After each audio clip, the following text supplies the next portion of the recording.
Roma Wines presents Suspense.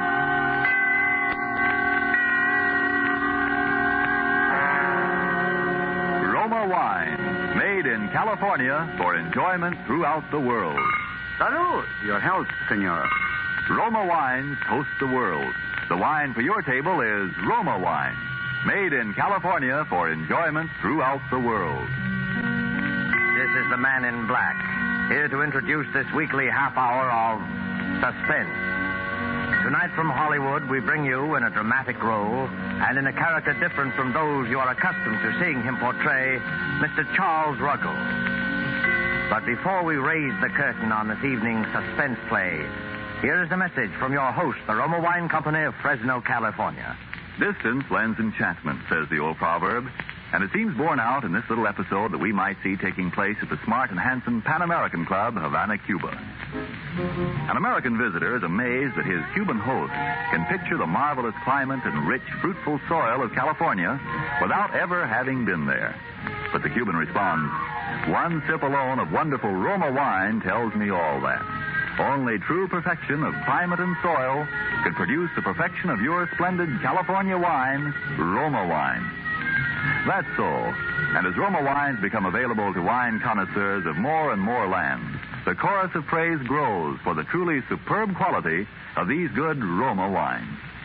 No wonder, then, these wine experts of other lands are so eager to import Roma wines, no matter what the distances from our own California. And no wonder, too, that these taste-delighting Roma wines, with no import duty to pay and without expensive shipping charges added to their cost here, are America's largest selling wines. With such richly rewarding enjoyment within your reach, why not get acquainted with your favorites among Roma Wine's many different delightful wine types? Remember the name, R-O-M-A, Roma Wines, made in California for enjoyment throughout the world. And now with Dorothy L. Sayers' story, Suspicion, and with the performance of Charles Ruggles as Mr. Hubert Mummery, Roma Wines again hope to keep you in suspense.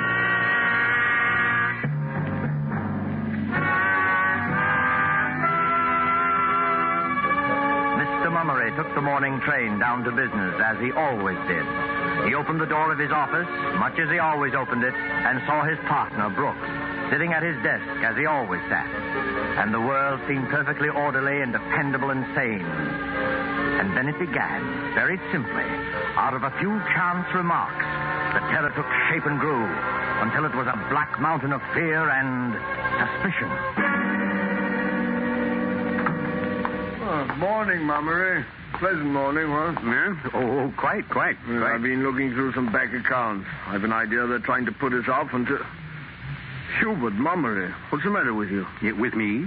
Oh, you gave me a start. Why, man, you're as white as a sheet. Oh, am I? Well, I'm not feeling quite myself this morning. Breakfast didn't agree with me. Didn't agree with me at all. Well, you'd better look after yourself. We're none of us as young as we once were, you know. Yeah, always had a beastly stomach, always. Well, I can't remember you having an attack like this in years, Mummery. Huh. Is that new missus of yours giving you proper food? Good, mild, digestible thing? No, I'm afraid Ethel knows nothing at all about a kitchen. Well, that's what you get for marrying a girl without showing it to a friend. And doing it in such a rush, 10-day courtship, and at your age, Mummery. Well, you'll see why when you meet her. Besides, it doesn't matter in the least. After all, I was a bachelor up until a few weeks ago and rather used to taking care of myself, you know. Oh, my dear man, you're not telling me that you manage the household. Oh, hardly. No need for that. We've engaged a housekeeper who's a gem, really. Capable, motherly soul named Sutton. Ethel's delighted with her, and so am I. Exceptional cook and all that. Well, that's excellent. We can all do that sort of thing, you know. I say you better take it easy and keep off your feet today. A man's health comes first, you know. Thanks. I'll be all right. I took one of my tablets on the train. Well, if you need anything, you let me know, huh? Yes. Oh, by the way, Mummery, I suppose your wife doesn't know another of those cooking gems, does she? Well, I don't know. They aren't so easy to find nowadays. Don't tell me your cook is leaving you. Oh, good Lord, no. Perish the thought. It's for the Phillipsons. Their girl is getting married. Yeah, well, always said marriage is the graveyard of good cooks. Yeah, positively. You know, I think it should be a criminal offense for cooks to feel the mating urge. Leave the family high and dry. I? Yes. You know, I said to Phillipson, you mind what you're doing, I said. You get somebody you know something about, or you may find yourself landed with this poisoning woman. What's her name? Mrs. Andrews? Carolyn Andrews? I don't want to be sending wreaths to your funeral yet a while, I said. Wasn't that a dreadful thing, though, that Andrews case? Ethel read some of it to me out of the newspapers. My. Gave me the cold horror. Oh, it's a disgrace, I call it. 3 people dead of poisoning, falling ill one by one, gradually getting worse and worse, and suddenly dying off like flies after a month or so of her cooking. My. And all the police say is they think she's hanging around the neighborhood and may seek employment as a cook. As a cook. Now I ask you. Puts us all in the shadow of the grave, doesn't it? Well, rather. Well, it's only to be hoped that they'll catch this charming Mrs. Andrews before she tries her arsenic seasoning on somebody else. And that's why I told Phillipson to be careful about hiring a strange woman. Well, quite right, too. One can't be too careful about a thing like that. I'll ask Sutton if she knows of another cook as good as she is. You won't need worry about anyone she recommends. Oh, excellent. I suppose she's worked for the right sort of people, Mama. Right sort? Well, I imagine so. I don't know. Well, didn't she bring references? Why, yes, she did. A great pile of them. Glowing ones, too. But I don't know. Ethel and I were so glad to get someone that we haven't bothered to look them up, really. Oh. Well, it's 10:30. I must get back to work. Would you mind dictating a few letters, Mummery? Some dunners? I do it, but I've some bills to get out in the next room. All right, I'm glad to. Well, I'll have Penny take them down. Miss Penny, will you step in here a moment, please? Coming, Mr. Brooks. Now, don't exert yourself, old man, because... Oh, Penny, Mr. Mummery will give you some letters for our forgetful customer. Yes, sir. And I'll be in the next office if I'm needed, Mummery. And do ask that sterling cook of yours to find someone for poor Phillipson, eh? I'll speak to Sutton as soon as I get home. Good man. You're looking a bit pale this morning, Mr. Mummery. Yes, I know. Let's get down to the letters, Penny, shall we? Yes, sir. Dear sirs, unless payment on your account is immediately forthcoming, we must institute proceedings which... Yes, sir. Which, sir? I was thinking. Wonderfully clever how that Mrs. Andrews manages to get positions with respectable families. Wasn't nothing so clever about the last one, sir. No? No. She brought plenty of references. Glowing ones, too, the paper said. Where in the world would such a woman come by honest references? Oh, there wasn't no question of their honesty, Mr. Mummery. What do you mean by that? Oh, the poor deceased family were so glad to get someone that they never even bothered to look them up. Oh. Why, whatever is the matter, sir? Have I said something that I should... No. I'm going to go home, Miss Penny. I don't feel well. Not at all well.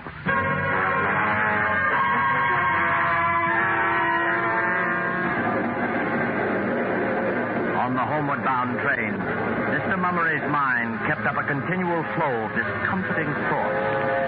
Those references of Sutton. How did he know, after all? Yes, Brooks was quite right. One can't be too careful. Be sure you get someone you know something about, or you may find yourself landed with this poisoning woman, this Mrs. Andrews. The pain in Mr. Mummery's stomach gave a sudden twinge. He gripped the edge of his seat. He had eaten too quickly. His breakfast had been too heavy. He must speak to Ethel about Sutton. Sutton!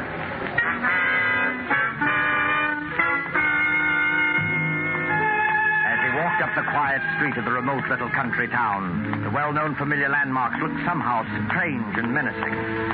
He reached the house, walked up the path, and then something drew him round toward the back. Somehow, despite himself, he found himself opening the screen door of Sutton's kitchen.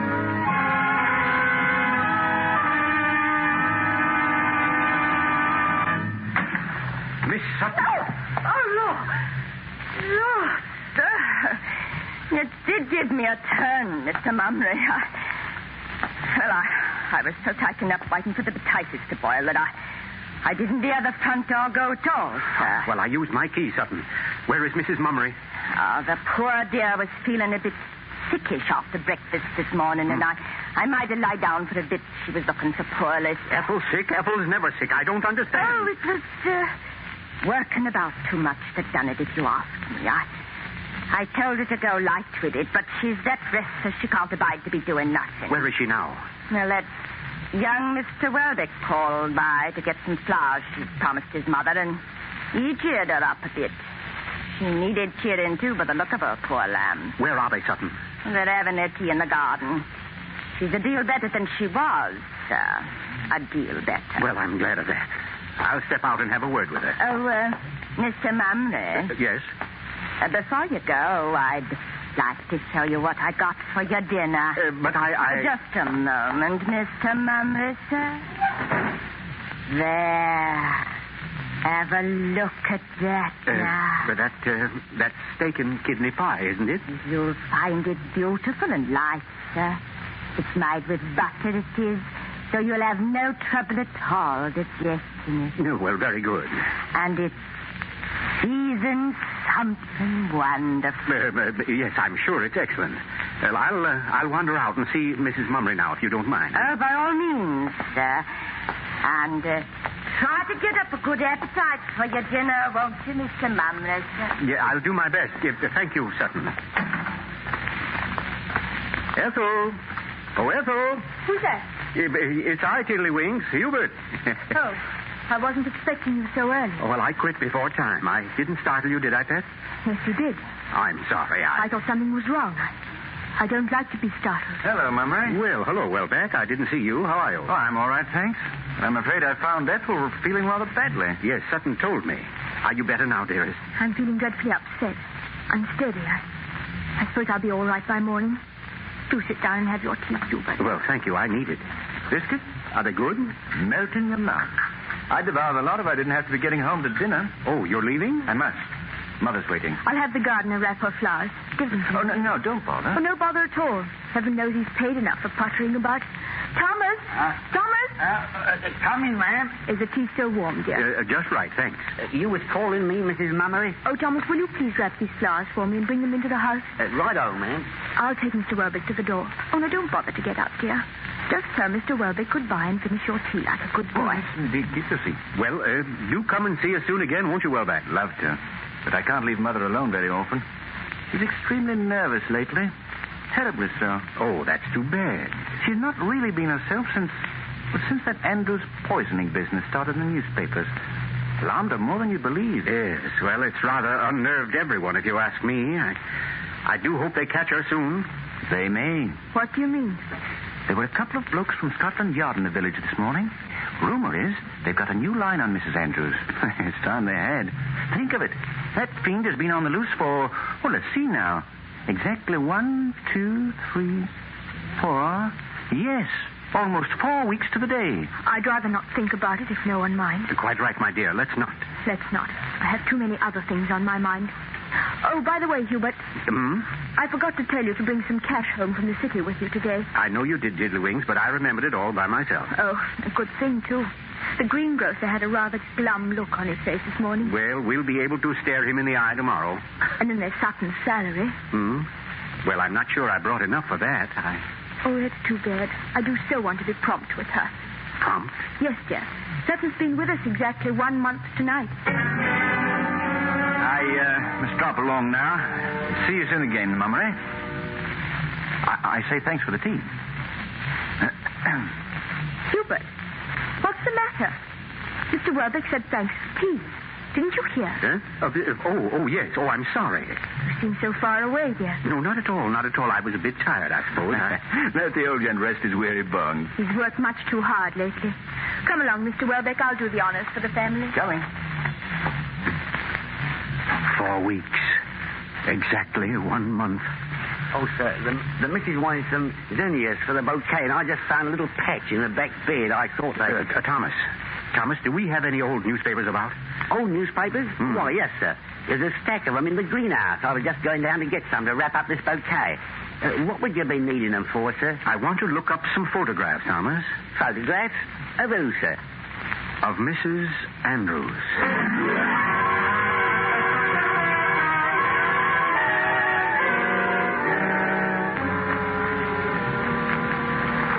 Here they be, sir. They go back about 20 days, these do. I always take them out of the kitchen when the cook has finished with them. I see. Now, let's have them, Thomas. Now then. June 15th. June 5th. Yes, that was just about the time. Should be an article about Mrs. Carolyn Andrews in this one. Of course, she'll have managed to change her appearance, but there should be a resemblance. Now, let's see. Ought to be about on... Thomas. Yes, sir? Where did you say you got these papers? Out of the kitchen, sir. Why, what is it, Mr. Mummery? Somebody's been through them with the scissors, Thomas. Every line about the Andrews case has been clipped out. Every line. Mr. Mummery, sir. Oh, now look for yourself. There. But I don't understand it, do you, sir? I'm afraid to try, Thomas. Are there any more papers about? There's a few more under this shelf where I keep them. Oh, botheration. Look at that. Meddlers, that's what they are. Meddling with my things. Don't waste time with that now, Thomas. But look at it, sir. All spilled and wasted. It cost good money, too. Well, all right. We'll buy more of whatever it is. Only a bit left. And it ain't so easy to get, I'll tell you. It's just about the best weed killer there is. Them weeds just fold up and die the minute it touches them. If somebody hadn't tampered with the stopper, there wouldn't have been a drop lost. Thomas. Yes, sir? Let me see that can. Yes, sir. Arsenical weed killer. Contains arsenic. Deadly poison. Stopper was loose, sir. Somebody had it out. I never leaves like that. Nothing like that. Thomas. Yes, sir. Yes. Good Lord, Mr. Mummery, what is it, sir? I don't think I should have had that tea, Thomas. I'll call the missus. No. You mustn't alarm her, whatever you do. Don't alarm her. She's not to be excited. But get to the phone and call Dr. Maysby. I'm ill, Thomas. Tell him I'm terribly ill.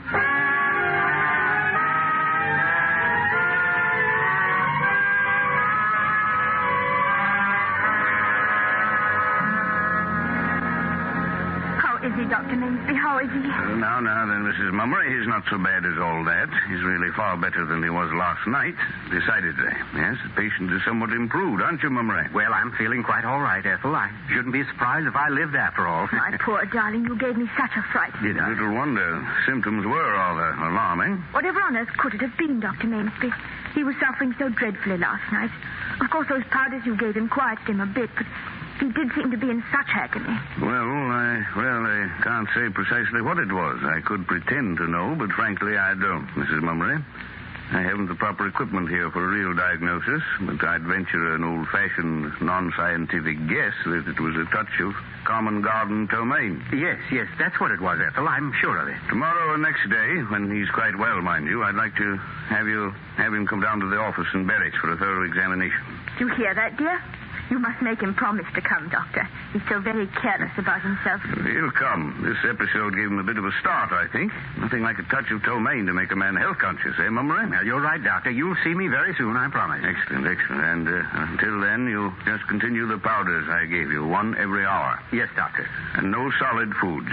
Have that cook of yours make you a nice, strong broth of some kind. Huh? What? And above all, stay in bed for the next 24 hours. I'll see to that, Dr. Maysby. I'm depending on you, Mrs. Mummery. And now, if you'll tell me where you put my hat... I'll get it for you. Oh, you needn't trouble. If you'll just tell me no where... trouble at all. It's out on the sun porch. So, Mummery, do try to take better care of yourself from now on, huh? We'll need to make Ethel a widow before her time. Well, I'll do my best not to. Dr. Maysby. What's that, Mummery? Listen to me. I haven't time to explain now. What are you talking about? Keep your voice down, man. I don't want to frighten Ethel, but there's something very strange going on in this house. You are delirious. I may need your help soon. I'll phone you sometime today as soon as I can do it without alarming Ethel. Oh, she wouldn't be able to sleep for weeks if she had any inkling of what's going on. You aren't imagining things, are you? No, listen, Maysby. Last night, before I took sick, I found... I beg pardon, sir. Well, Sutton? Yes, Sutton, what is it? Mrs. Mummery sent me to tell you that your chauffeur's brought the car round, sir. Oh, yes, good. I'll be getting along now, I think. Oh, sir. If I'm not being too inquisitive, sir, how is the patient this morning? Why, he's much better, Sutton, but he had a rather grim session of it just the same. Oh, that's dreadful, ain't it, sir? We'll have to take better care of him, won't we, sir? Much better care.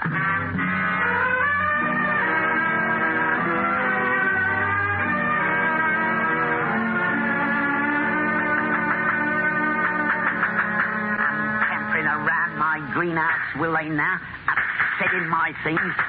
Oh, will they now? Not much they won't. I'll put a lock on this door that... Thomas. Who's that?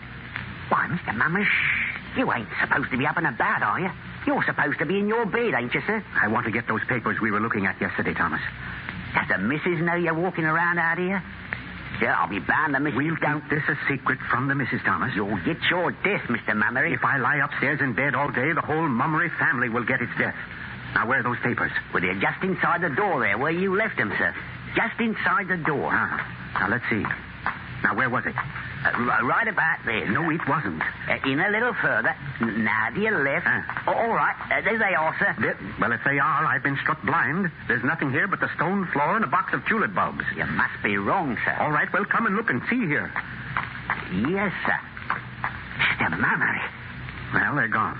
What do you know? I'm not at all sure what I know, but I'm going to find out. You come with me, Thomas. You ought to be in your bed, sir. All right, I ought to be in my bed, sir. Come along, will you? Yes, sir. Where is Sutton? I don't know, sir. Yes, on second thought, I do know. I saw her going down to the greengrocer's to pay the bill. When she passed me, I heard her muttering something about not wanting anybody to come prying about her kitchen. The missus is particular. Yeah, doesn't want us in the kitchen, huh? No, I guess not. Well, that's where we're going right now. I don't think she'd like it. No, I'm sure she wouldn't, Thomas. Come along in. All right, sir, if you say to, sir. Now let's see, where could they be? You ain't expecting to find them papers in here, are you, sir? I was, Thomas. Is it possible that I'm mistaken? No, I'm not. Now, where could... The stove. That's where they'd be. That's just where the... Just as I thought. Have a look inside, Thomas. There they are, or what's left of them. Somebody kindled quite a little blaze with your old newspapers, wouldn't you say? No, sir, you should have been a detective. Yes, I always rather thought so myself. Well, the papers are done for. By Jove, she's a clever one, all right. Doesn't miss a trick. We're dealing with a very cautious, very thorough woman, Thomas. And I shouldn't be a bit surprised if... Well, are you listening to me? Thomas, what are you staring at? Mr. Mummery, what's that on the windowsill? On the The weed killer. The arsenical weed killer. It's found its way into the kitchen. The stopper's off again, ain't it, sir? Right, the stopper's off and it's nearly empty. Thomas, what's in that pot on the stove? I don't know, sir. Well, look and see. Yes, sir. It's chicken broth, sir. Real strong chicken broth. Good. Here. Now take this empty medicine bottle and get as much broth into it as it'll hold. What for, sir? Just do it, Thomas, please. Yes, sir. That's fine. Now then, get the car out of the garage. Where are we going, sir? We're going to Berwich. But, Mr. Mummery, the doctor... We're going to see the doctor, Thomas, before we're all beyond his help.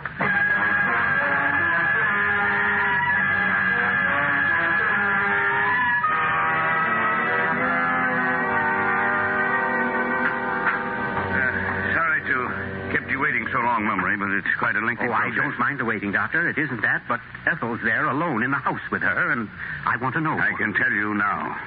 You finished? I've analyzed every drop of the contents. Used Marsh's test for arsenic. I'm able to tell you a very definite answer, my boy. What is it, Maysby? Yes. You mean there is arsenic in that broth? And I mean that broth is chock full of arsenic. Mrs. Andrews is taking no chances this time. There's enough poison there to kill your entire household.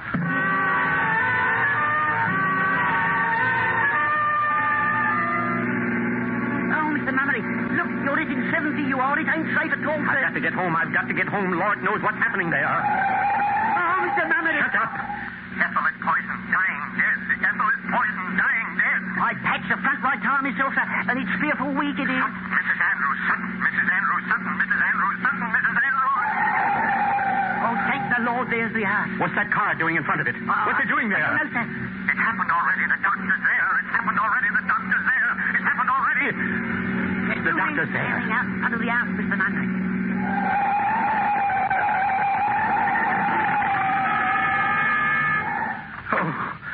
Oh, it's my fault. I did it. It's my fault. I left her here. I did it. I killed her. Oh, Mr. Mummery, sir. Oh, Ethel, where is she? Welbeck, what are you doing here? I'm Scotland Yard, Mummery. Easy now. Take it easy. Well, where is she? Tell me. I have a right to know. Who is the Inspector? I'm Hubert Mummery. Where's my wife? Now, try to be calm, Mummery, won't you? That's a good fellow. What do you mean? Why are you sitting down here? Is she beyond help? I'm afraid she is, sir. Oh, Lord. Oh. Can I see her? I'm afraid not, Mummery. It'd only be painful. Oh, Lord. But that Mrs. Andrews, though, you've got her. She didn't get away. No, we've got Mrs. Andrews right enough. Oh, Ethel. You see, officer, we've only been married 10 weeks. 10 weeks yesterday. Sutton. Yes, Mr. Mummery. I'm very sorry about things. Sorry for you, sir. Sorry for me. That's good. Well, it's too late now. Well, take her away. Take her away. Oh, Mr. Mummery, I'm so Take sorry. her away. You'd better go, Sutton. Go ahead. He's upset, of course. Wants to be alone. Oh, you see, Mrs. Mummery and I were in desperate need of a cook. But it's just as I said to Brooks. One can't be too careful about taking a strange person into the house. Why, I didn't even suspect her until yesterday. I had no idea there were... Go. Are you letting her go? Well, you can't let her go. That's Mrs. Andrews. Don't... Oh, please, This sir. broth is chock full of arsenic. I didn't have no hand in that broth, sir. It was made while I was at the Green You Grove. can't let her go. Why, this... And I didn't make your tea yesterday, nor your breakfast yesterday morning. So help me, Mr. Mummery, sir. I didn't. You... Ethel. Oh, Ethel, my darling. I thought you were... Oh, are you all right, Ethel? Ethel, dear, what is it? I overheard what you said you told Brooks about taking a strange person into your house. You were right, you know, Hubert. Well, I don't understand. Ready? Quite. Come along, then. Ethel. Well, not Ethel, really, sir.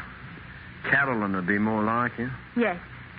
And by the way, you're forgetting a rather important little formality, aren't you? Eh? Oh, yes. Sorry, Mummery.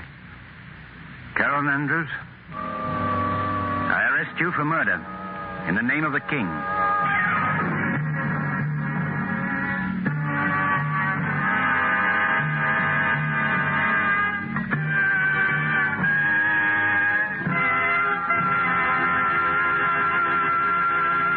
And so closes Suspicion, presented by Roma Wines and starring Charles Ruggles. Tonight's tale of suspense. In just a moment, we will hear again from Mr. Ruggles. First, a message from the sponsor of Suspense. Why is the making of good wine like a proverb? Because both are based on long experience. For you to enjoy the many different taste-delighting Roma California wines, first there had to be long years of painstaking cultivation of some of the world's finest vineyards. Plus, year upon year of development of the art and skill that go into the making of these fine Roma wines. Your first sip of any of the good-tasting Roma wines will confirm the presence of these needed years of preparation. Will tell you why Roma wines are America's largest selling wines. Your taste will thrill to the superb quality and the downright satisfaction when you try, say, the tangy, delicious Roma Sherry, or the rich, hearty Roma Burgundy, or the sweeter, heavier Roma Port. You'll be thrilled, too, when you learn such great enjoyment costs so little, mere pennies a glass. You'll want to add your voice to the international praise of Roma wines now rising in many lands in these words. Roma wines are truly magnificent. Let me repeat the name. R-O-M-A. Roma wines. Made in California for enjoyment throughout the world. And now here is Charles Ruggles. Thank you. Well, it was a great pleasure for me to appear on Suspense this evening, and I'll be listening next week, as I hope you will, when Fay Bainter and a distinguished Hollywood cast will be starred. And one more word. As the enemy's desperate resistance grows greater, make sure that our fighting men suffer no lack in their need for more of the weapons of war. Buy more war bonds. Suspense is produced and directed by William Spear. Don't forget then, next Thursday, same time, Fay Bainter and other stars in Suspense. Presented by Roma Wines. Made in California for enjoyment throughout the world. This is CBS, the Columbia Broadcasting System.